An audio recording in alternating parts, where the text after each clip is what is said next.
Hello, fight fans, and welcome to the Combat Challenge podcast. My guest is Jack Grant, a professional MMA athlete who just competed on Cagewarriors 1-1 against Madars Fleminas. Jack, thank you so much for joining us so soon, my brother. Oh, thank you. I appreciate having me on. Cool, man. So you fought a couple of days ago against Madars, the Latvian Express Fleminas. Can you tell me what your game plan was and what you knew about Madars before you got into the fight? Yeah, so I knew Madars. I've trained with Madars, albeit quite a while ago, but always intended to train again with him, and just things get in the way. But yeah, like train again with him and help each other, because we're from the same town, so I want to see him do well, and I'm sure he wants to see me do well as well. So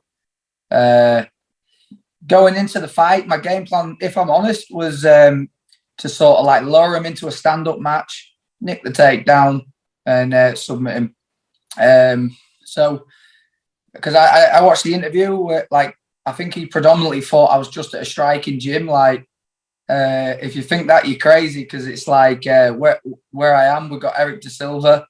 He's a black belt in luta livre and a black belt in BJJ, and a phenomenal wrestler. He's like who Darren Till was living with in Brazil. So he's there. I train with him every day. We're grappling 2 to 3 hours a day just to start our morning. So we come up with a little strategy. Worked a lot of anaconda chokes and different variations of neck attacks, because fighters like Madars, sometimes they can be hard to submit with joint locks, because they'll refuse to tap until they escape, and they often get the escape but take a little injury.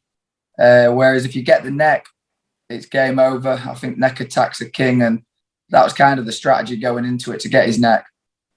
And if you can talk us through the rounds as it played out.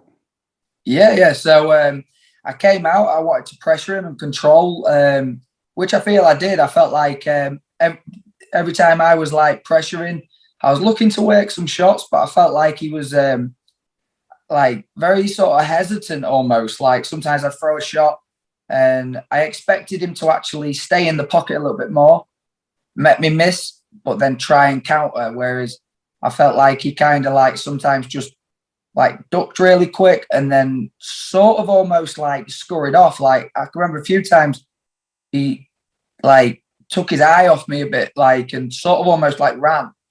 Like I threw a few shots and he'd like almost disengage in like a negative way rather than a striking manner. Do you know what I mean? Like how some top boxers would just slip and then counter you. So felt like I was having to hunt him down quite a bit. Got a little bit frustrated, and then I started getting a bit static, because I was getting a bit frustrated, because I was thinking, I just want to come on, let's tee off. You know what I mean? And I secured one takedown off the cage to finish the round, but not enough time to work. But I believe I could have got him if I had time to work. And then second round, similar plan, but I wanted him to really commit to his shots, because I thought if you commit to your shots too much, I can get underneath and I'll take his back. So all my takedowns were to kind of cut an angle and get a back take. And that's what happened. And when I went to the floor, it's game over. And talk us through the transition once you were on the floor, how you ended up getting the sub. So as soon as I got like the back position, I just focused solely on controlling his hips, so that he couldn't like Granby roll or anything like that. He did quite a good job of fighting the hook, but I'm quite familiar with this.